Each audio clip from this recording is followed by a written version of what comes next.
तो हेलो दोस्तों, साइंस की इस मेगा सीरीज में आप सभी का स्वागत है। आज हम देखेंगे साइंस के टॉप 20 क्वेश्चन जो आरआरबी टेक्नीशियन और अन्य भर्तियों में जरूर पूछे जाएंगे। आज का क्वेश्चन नंबर फर्स्ट है कि खमीर का उपयोग खालिस्तान के उत्पादन में किया जाता है। बताइए, खमीर का उपयोग किसके उत्पादन में किया जाता है? ऑप्शन ए है चीनी, ऑप्शन नंबर बी हाइड्रोलिक शराब, सी ऑप्शन, या फिर ऑप्शन नंबर डी एसिटिक अम्ल। बताइए आप खमीर का उपयोग किसके उत्पादन में करते हैं? सोचिए और जवाब दीजिए। तो इसका सही जवाब है ऑप्शन नंबर सी, मतलब कि हम खमीर यानी जो खट्टापन, खमीर का उपयोग किस में करते हैं? तो इसका उपयोग किया जाता है ऑप्शन नंबर सी, मतलब शराब में किया जाता है। नेक्स्ट क्वेश्चन है, पौधे अपना पोषक तत्व मुख्यतः किससे प्राप्त करते हैं? बताइए, पौधे अपना जो पोषक तत्वों की मात्रा जो है वो किससे प्राप्त करते हैं? क्या ये पर्णहरित से पोषक तत्व प्राप्त करते हैं, वायुमंडल द्वारा, या फिर प्रकाश द्वारा, या मृदा द्वारा? मृदा मतलब मिट्टी के द्वारा। बताइए, पौधे अपना पोषक तत्व मुख्यतः किससे प्राप्त करते हैं? तो इसका सही जवाब है ऑप्शन नंबर डी, मतलब मृदा। मृदा मतलब मिट्टी के द्वारा पौधे अपना पोषक तत्व प्राप्त करते हैं। किसके द्वारा? मिट्टी के द्वारा। नेक्स्ट क्वेश्चन है कि क्वेश्चन नंबर 3 क्या कहता है कि भोजन करने वाला अंग कौन सा होता है?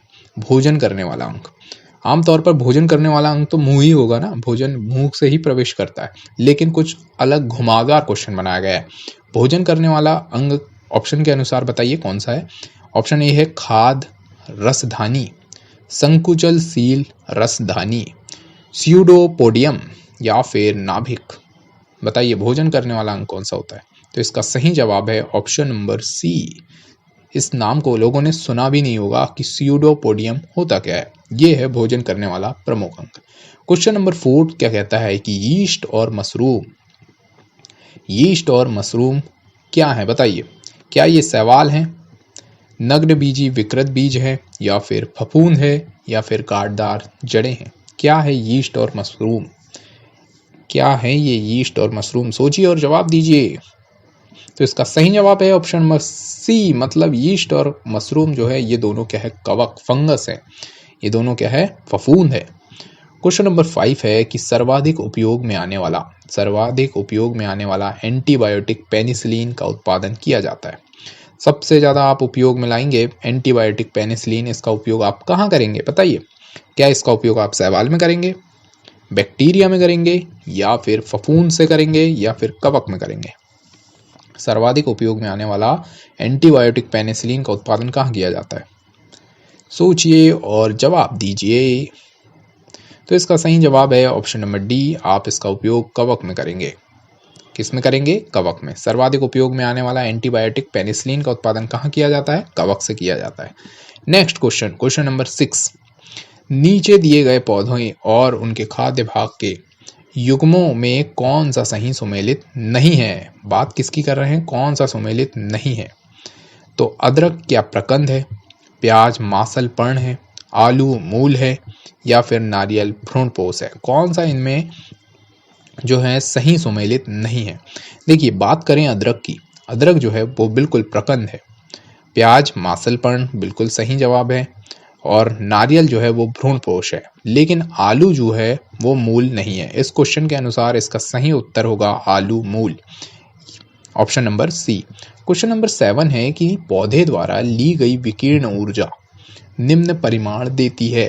पौधों के द्वारा जो ली गई विकिरण ऊर्जा वो निम्न परिमाण देती है। ऑप्शन ए जल का प्रकाश अपघटन, बी है क्लोरोफिल का ऑक्सीकरण, सी ऑक्सीजन का अपचयन, या फिर कार्बन डाइऑक्साइड का ऑक्सीकरण। बताइए, पौधों द्वारा ली गई विकिरण ऊर्जा निम्न परिमाण देती है। तो इसका सही जवाब है जल का प्रकाश अपघटन, जल का प्रकाश अपघटन। नेक्स्ट क्वेश्चन क्या कहता है कि कौन सा जीवित ऊतक उच्च वर्गीय पौधों में जैव पोषक वाहक का कार्य करता है? उच्च वर्गीय पौधों में जैव पोषक का कार्य करता है। क्या ये जाइलम है, फ्लोएम, कॉर्टेक्स, या फिर एपिडर्मिस? बताइए, कौन सा जीवित ऊतक उच्च वर्गीय पौधों में जैव पोषक वाहक का कार्य करता है? तो इसका सही जवाब है ये है फ्लोएम, जो भोजन का आदान प्रदान करता है किसमें? पौधों में। नेक्स्ट क्वेश्चन नंबर 9 क्या कहता है कि किस जीव में पौधों एवं जंतुओं के दोनों के लक्षण पाए जाते हैं। क्या वो जीव जीवाणु है, बैक्टीरिया यानी कि मोनेरा, यूग्लिना या फिर माइकोप्लाज्मा? किस जीव में जंतुओं पौधे एवं जंतु दोनों के गुण पाए जाते हैं? तो इसका सही जवाब है ऑप्शन नंबर सी, मतलब यूग्लिना में पौधे और जंतु दोनों के गुण पाए जाते हैं। पौधे और जंतु दोनों के गुण आपको दिखने मिलेंगे किसमें? यूग्लिना में।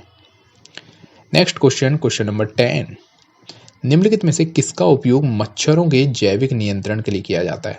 मच्छर के आप जैविक नियंत्रण करना है आपको, तो उसका किस चीज का उपयोग करेंगे? क्या आप तेल का उपयोग करेंगे मच्छरों के जैविक नियंत्रण के लिए, मरहम का, डीडीटी का या फिर गैम्बूसिया का? बताइए, मच्छरों के नियंत्रण के लिए आप किसका उपयोग करेंगे? तो इसका सही जवाब है ऑप्शन नंबर डी, मतलब गैम्बूसिया। गैम्बूसिया का उपयोग करेंगे आप क्या? मच्छरों के नियंत्रण में, gambusia. Next question, bryophyta. Bryophyte क्या होते हैं? ब्रायोफाइटा आमतौर पर उभयचर होता है। ब्रायोफाइट क्या होते हैं? तो लीवर हर्ट फर्न होते हैं क्या? मांस एवं फर्न, मांस एवं लीवर हर्ट या फिर मांस और शैवाल? ब्रायोफाइट में होते हैं क्या क्या चीजें ब्रायोफाइट में होती हैं? तो मांस और लीवर हर्ट। लीवर हर्ट जो है ब्रायोफाइट में होते हैं। ब्रायोफाइट में क्या होते हैं? तो मांस और liver heart. Next question, question number 12, lichens सबसे अच्छे सूचक हैं? बताइए, लाइकेन्स जो है सबसे अच्छा सूचक हैं, किसके सूचक हैं? बहुत इंपॉर्टेंट क्वेश्चन है ये। क्या ये वायु प्रदूषण के सूचक हैं, जल प्रदूषण के सूचक हैं, मृदा प्रदूषण के सूचक हैं या फिर ध्वनि प्रदूषण के सूचक हैं? लाइकेन्स सबसे अच्छे सूचक हैं वायु प्रदूषण के। किसके सूचक हैं? वायु प्रदूषण के जो है लाइकेन्स सबसे अच्छे सूचक हैं। डॉल्फिन को निम्न में से किसमें वर्गीकृत किए जाते हैं? डॉल्फिन को किस वर्ग में रखा गया है? कुल मिला के ये क्वेश्चन है। क्या ये इसको मत्स्य वर्ग में रखा गया है, उभयचर वर्ग में, सरीसृप में या फिर स्तनी वर्ग में? डॉल्फिन को निम्न में से किसमें वर्गीकृत किए जाते हैं, यानी किसमें रखा गया है? तो इसका सही जवाब है स्तनी वर्ग में। मानव भी किस वर्ग में है? स्तनी वर्ग में। डॉल्फिन को किस वर्ग में रखा गया है? स्तनी वर्ग में। क्वेश्चन नंबर 14 है, 14वें नंबर का क्वेश्चन क्या कहता है कि लाल रक्त कणिकाओं मतलब आरबीसी का रंग किसके कारण लाल होता है? कुल मिला के ये क्वेश्चन कह रहा है कि आरबीसी का जो रंग है वो लाल किसके कारण होता है? क्या ये क्यूटिन के कारण होता है, क्लोरोफिल के कारण होता है, हीमोयानिन के कारण होता है या फिर हीमोग्लोबिन के कारण होता है? बताइए, लाल रक्त कणिकाओं में जो लाल रंग होता है वो किसके कारण होता है? लाल रक्त कणिकाओं का रंग क्या होता है? हीमोग्लोबिन के कारण लाल होता है। इसका सही जवाब है option number D. Next question है क्वेश्चन नंबर 15। क्वेश्चन 15 क्या कहता है, निम्नलिखित में से कौन से जीव में क्या ब्लड ही नहीं होता, रक्त ही नहीं होता, रक्त नहीं होता किंतु फिर भी वो क्या करता है? सांस लेता है, यानी उसके शरीर में जो है ब्लड की मात्रा बिल्कुल नहीं होती। क्या वो जीव हाइड्रा है, तिलचट्टा है, केचुआ है या फिर मछली है? बताइए, इन चारों में से बहुत इंपॉर्टेंट क्वेश्चन है कि कौन सा जीव जिसमें ब्लड ही नहीं होता भैया, फिर भी वो जीवन में सांस लेता है और जीवन को जीता है? तो इसका सही जवाब है ऑप्शन नंबर ए, मतलब कि हाइड्रा। हाइड्रा में जो है ब्लड नहीं होता। हाइड्रा में क्या है? ब्लड यानी रक्त नहीं होता। इस क्वेश्चन का सही जवाब क्या है? ऑप्शन नंबर ए, मतलब हाइड्रा। नेक्स्ट क्वेश्चन है कि निम्नलिखित में से कौन कीट नहीं है? कीट नहीं है बोल रहा है, कीट नहीं है। क्या तितली कीट नहीं है, तिलचट्टा, मच्छर या फिर मकड़ी? कौन कीट नहीं है बताइए, कौन कीट नहीं है? तो इसका सही जवाब है मकड़ी जो है वो कीट नहीं है। मकड़ी जो है वो कीट वर्ग में नहीं आती। क्वेश्चन नंबर 17 है कि पक्षी तथा सरीसृप अपने नाइट्रोजन युक्त बेकार पदार्थों को किस रूप में उत्सर्जित करते हैं? पक्षी और जो सरीसृप है अपने नाइट्रोजन युक्त जो बेकार पदार्थ है उसको किस रूप में उत्सर्जित करते हैं? ऑप्शन ए है urea, option number B ammonia, वसी अम्ल या फिर यूरिक अम्ल। पक्षी तथा सरीसृप अपने नाइट्रोजन युक्त बेकार पदार्थों को किस रूप में उत्सर्जित करते हैं? तो सही जवाब है ऑप्शन नंबर डी, मतलब यूरिक अम्ल के रूप में ये क्या करते हैं? उत्सर्जित करते हैं।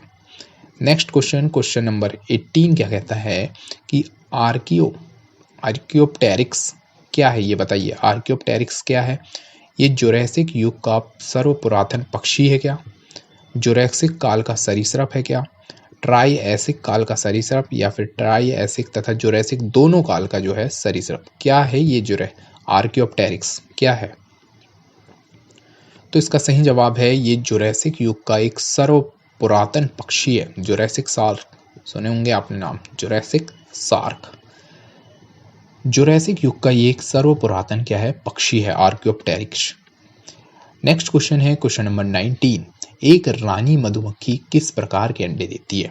बताइए, एक रानी मधुमक्खी किस प्रकार के अंडे देती है? यानी एक ही प्रकार के अंडे देती है जिसमें सभी जातियां विकसित होती हैं, क्या ये ऑप्शन सही है? या फिर दो प्रकार के अंडे देती है, एक से तो एक रानी और कार्यकर्ता बनेंगे और दूसरे से जो ड्रोन रहते हैं वो बनते हैं, या फिर ऑप्शन सी क्या कहता है, तीन प्रकार के अंडे देती है जिससे बनती है कि रानी, ड्रोन और कार्यकर्ता बनते हैं। और ऑप्शन नंबर डी है कि निषेचित अंडे मर जाते हैं जबकि निषेचित अंडे सभी जातियां बनाते हैं। बताइए, एक रानी मधुमक्खी किस प्रकार के अंडे देती है? सोचिए और जवाब दीजिए। किस प्रकार के? एक प्रकार के, दो प्रकार के, तीन प्रकार के या फिर अनिश्चित अंडे?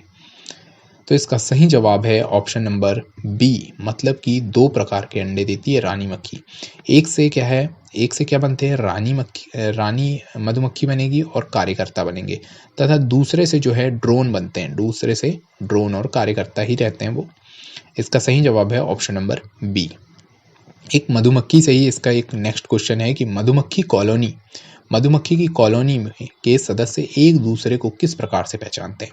जैसे अपने मानव में एक दूसरे के सदस्य को किस प्रकार से पहचाना जाता है, रिश्तेदारों के थ्रू, वैसे ही मधुमक्खी की कॉलोनी होती है, उसमें एक दूसरे को किस प्रकार से पहचाना जाता है? क्या वो लोग एक दूसरे को स्पर्श करके पहचानते हैं, क्या फिर दृष्टि से पहचानते हैं कि यार ये कोई ना कोई, ये मेरा भाई है, ये मेरी बहन है करके दृष्टि देख के, या फिर नर्तन यानी नाच गाना देख के, या फिर गंध से? बताइए, बहुत इंपॉर्टेंट क्वेश्चन है और बहुत लाजवाब क्वेश्चन है कि मधुमक्खी कॉलोनी के सदस्य जो हैं एक दूसरे को किस टाइप से पहचानेंगे कि कैसे ये अपना रिलेशन वाला है। तो इसका सही जवाब है ऑप्शन नंबर डी, मतलब कि गंध से। वह एक प्रकार की गंध छोड़ते हैं जिसके द्वारा उन्हें वो पहचानते हैं। मधुमक्खी कॉलोनी के सदस्य एक दूसरे को किस प्रकार से पहचानते हैं? तो इसका सही जवाब है ऑप्शन नंबर डी, मतलब गंध से। तो थैंक यू दोस्तों, आपका वीडियो में बने रहने के लिए धन्यवाद।